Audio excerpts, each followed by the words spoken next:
मित्रांनो, ठिपक्यांची रांगोळी या मालिकेच्या आजच्या भागामध्ये अंजली अप्पूला सांगत असते, ह्या बेकारड्या मुलांना अगोदर बाहेर काढ, कारण त्यांची इथे राहण्याची आणि जेवायची लायकी नाही. अप्पू खूप चिडते आणि बोलते, हे पहा अंजली वर्तक, मला तुमच्याबरोबर अजिबात वाद घालायचा नाही. माझ्या मोठे दादांच्या सांगण्यानुसार मी आज सर्वांशी प्रेमाने वागणार, नाही तर तुला चांगलंच दाखवलं असतं.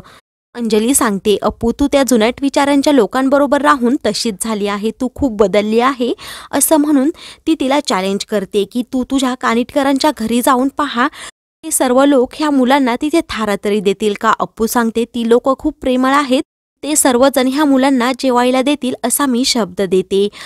अंजली बोलते, तू जा, ते दरवाजात तरी उभे करतील का ते पहा असं म्हणून अप्पू त्या मुलांना घेऊन तेथून जाते. तर अंजली खूप वैतागलेली असते, तेव्हा ती सारिका आत्याला आवाज देऊन सांगते की बेडशीट्स चेंज करावं लागेल. तेवढ्यातच सारिका आत्या तेथे येतात. अंजलीला विचारतात, अप्पू आणि तिचे फ्रेंड्स आले होते, ते कुठे आहेत. तेव्हा अंजली संतापूनच बोलते, तिचे फ्रेंड्स म्हणजे ती भिकारडी 4 मुलं आली होती, रस्त्यावरची कुठून उचलून आणली होती अप्पूने, अजिबात तिला अक्कल नाही असं म्हणून ती अप्पूवर खूप वैतागते. तेव्हा अंजली सांगते, मी त्यांना बाहेर हकललं. आत्याला खूप राग येतो. आत्या बोलते, वहिनी तू काही पण म्हण, परंतु देव कोणत्याही रूपाने येईल हे सांगता येत नाही, आणि ती मुले आज जेवली असती तर आपल्याला काही एक कमी पडणार नव्हतं. आणि एक गोष्ट अजून लक्षात ठेव, हे घर जितकं तुझं आहे तेवढं अप्पूचं पण आहे. तर दुसरीकडे सर्वजण कैरीवर ताव मारत असतात. निखिल प्राचीला खुणावतो की आपल्याला अजून कैऱ्या घेऊन ये. तेव्हा प्राची हळूच लाडात माईंजवळ जाते आणि अजून कैऱ्या दे ना असं बोलते. तेव्हा सुवर्णा बोलते, आता अजिबात लाड चालणार नाही, तुम्ही खूप कैऱ्या खाल्ल्या आहेत, जर सर्व कैऱ्या संपून गेल्या तर काय लोणचं करणार. तेव्हा प्राची अजूनच मस्का मारत असते. माई गुपचूप प्राचीला कैऱ्या देते, गुपचूप निखिल जवळ जाते. सर्वजण त्या दोघांवर हसत असतात. माई सुवर्णाला सांगते, यातल्या काही कैऱ्या बाजूला ठेव, अप्पूला यातली काहीच मजा करता आली नाही, तिला अचानक शॉपिंगला जावं लागलं. तितक्यातच अप्पू माई माई ओरडत तेथे येते. तेव्हा सुवर्णा सांगते, अगं तू खरेदीला गेली होती, मग इतक्यात आलीच कशी. शशांकही तेथे येतो. अप्पू सांगते की मी खरेदीला चाललेच होते, परंतु मध्येच माझे फ्रेंड्स भेटले म्हणून मी पुन्हा घरी आले.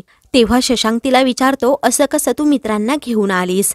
अप्पू बोलते, हे घर माझं पण आहे, खडूस तू मध्ये बोलू नकोस, माझा ह्या घरावर तितकाच हक्क आहे. माई बोलतात, 4 मित्र आपल्याला काही जड नाही, अप्पू तू तुझ्या मित्रांना आतमध्ये घेऊन ये. तेवढ्यातच अप्पू त्या 4ही मुलांना घेऊन येते. त्यांना पाहून सर्वांना खूप मोठा धक्का बसतो. मोठे दादाही तेथे आलेले असतात. सर्वजण त्या मुलांकडे आणि अप्पूकडे पाहतच राहतात. तेव्हा मानसी आश्चर्यानेच अप्पूला विचारते, हे तुझे फ्रेंड्स आहे का. तेव्हा अप्पू हो बोलते. शशांक तिला बोलतो की तू अशी कशी यांना घेऊन आली. सुवर्णाही अप्पूला खूप काही प्रश्न करत असते. त्यावेळी अप्पू सांगते, मला हे रोडमध्ये जाताना दिसले, यांना खूप भूक लागली होती, यांचं मला खूप वाईट वाटलं.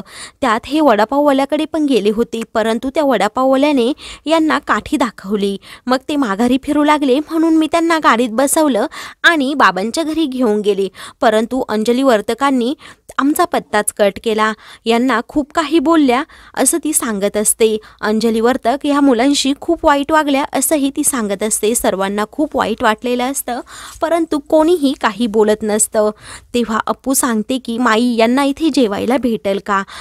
माई घरातील सर्व सुनांना खुणावते आणि आतमध्ये यायला सांगते. तेव्हा ती मुलं बोलतात की मला असं वाटते की यांनाही आवडलेलं नाही की आपण इथे आलेलं. तेव्हा ते जाऊ लागतात, तर अप्पू त्यांना पुन्हा थांबवून ठेवते. खूप रडत असते, कारण तिला माहीत असतं की त्या मुलांना खूप भूक लागली. तेव्हा ती मोठे दादा आणि कुकीजवळ जाते आणि तुम्ही माई आणि सुहा आईला समजून सांगा ना अशी रिक्वेस्ट करत असते. तेव्हा ते दोघे पण काही बोलत नाही. तर त्यातील एक मुलगा बोलतो, ताई जाऊ दे, तू एवढी कुणाला विनंती करू नको, आम्ही कधीच पोट भरून जेवलो नाही, आम्हाला उपाशी राहण्याची सवय आहे.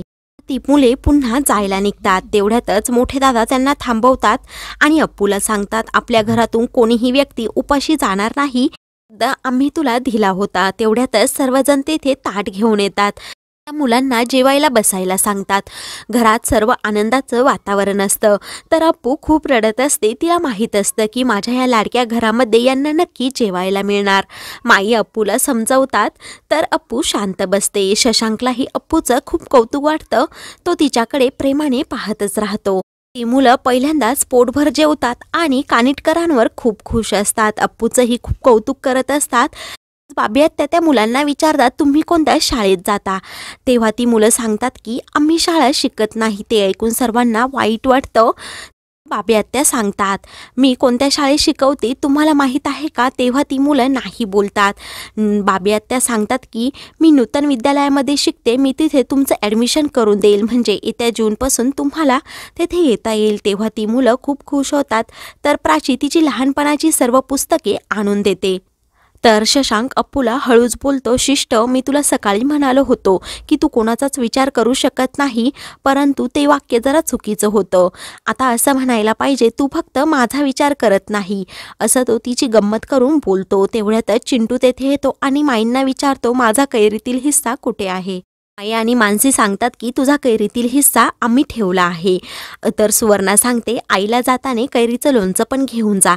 तेव्हा चिंटू हो बोलतो. तर अप्पू हळूच चिंटूला बोलते, चिंट्या, तुला खडूसची लहानपणीची आठवण माहीत आहे का? शशांक तिला गप्प बसवतो. तर सुवर्णा सांगते की लहानपणी याला त्याच्या शाळेतले मित्र खूप चिडवायचे, पाडव्याच्या दिवशी त्याची गंमत करायचे, असं म्हणून अमेय त्याला विचारतो की आज काय आहे? तेव्हा चिंटू बोलतो की आज गुढीपाडवा आहे. कुकी पुन्हा त्याला विचारतो, काय आहे ते सांग. तेव्हा चिंटू बोलतो, गुढीपाडवा. सर्व कुकी गँग तेथे येतात आणि करा याला आडवा असं म्हणतात आणि त्या चिंटूला चक्क आडवं करतात. सर्वजण खूप हसत असतात. दुसऱ्या दिवशी सर्वजण नाश्ता करत बसलेले असतात. शशांक निखिलला बोलतो की निखिलराव, तुम्ही हे बरं केलं, इथे मुक्कामाला आलात, म्हणजे कुकी गँग 24 तास मला आता छळत राहणार. निखिल शशांकला बोलतो, माझं इथे येणं तुला आवडलं नसेल तर तसं सांग, मी इथे येणार नाही. तिरकस अजिबात बोलू नकोस. वाटतं की निखिलला राग आला. तेव्हा माई निखिलला समजावू लागतात. तेव्हा निखिल कानाला हात लावतो आणि सांगतो, माई, तुम्ही काही गैरसमज करून घेऊ नका. शशांक काहीही बोलला तरी मी इथेच थांबणार, आणि त्यात मोठे दादा इथे नाही, त्यात लग्न घर आहे, त्यामुळे मॅनपॉवर कमी पडते, मला इथे राहावंच लागेल. सुवर्णा निखिलला सांगते, तुम्ही आता कोणतंही कारण देऊ नका, तुम्हाला राहायचं आहे ना, मग गुपचूप इथे राहा. वेळी विठू दादा निखिलला बोलतात, तुम्ही हवं तर अप्पू बरोबर रियाजालाही बसू शकता. तेव्हा सर्वजण खूप हसतात. तर अप्पू बोलते, निखिल दादा, तू आमच्या बँड बरोबर जॉईन का होत नाही? तेव्हा सर्वजण अप्पूकडे पाहतच राहतात. तर अमेय हळूच बाबी आत्याला सांगतो, ह्यावेळी पेटी मला लपवावीच लागेल. तेव्हा निखिल विचारतो, परंतु आपल्या गँगचा कॅप्टन कुठे आहे? तेव्हा बाबी आत्याही विचारतात, खरंच मला कुकी सकाळपासून दिसला नाही. अप्पू सांगते, मी त्याला सांगितलं होतं की बँकेत जाऊ नको, परंतु तो गेला. त्या बोलते, अप्पू, तू पण आज मला घरीच थांबवून ठेवलं, काय प्लॅन काय आहे तुझा? अप्पू सांगते, आता सर्व मुलांच्या परीक्षा झाल्या आहेत. तर सुमी बोलते, बाबी आत्या, आता तू घरीच थांब, लग्नानंतर तू आमच्याबरोबर नसणार, आम्हाला सर्वात जास्त वेळ तुझ्याबरोबर घालवायचा आहे.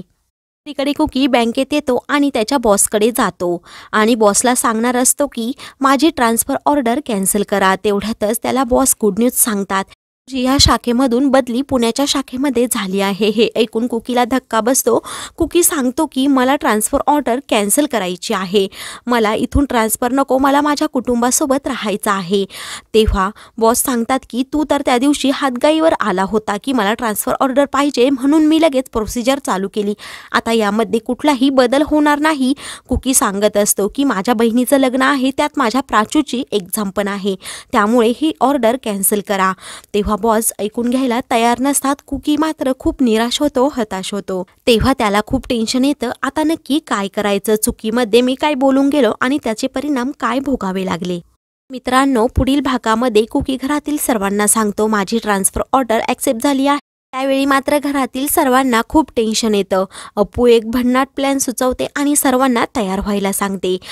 तर ती सर्व कानिटकरांना घेऊन रोडने चाललेली असते. अप्पूने वेगळा गणवेश परिधान केलेला असतो. तेवढ्यातच मध्ये शशांक भेटतो.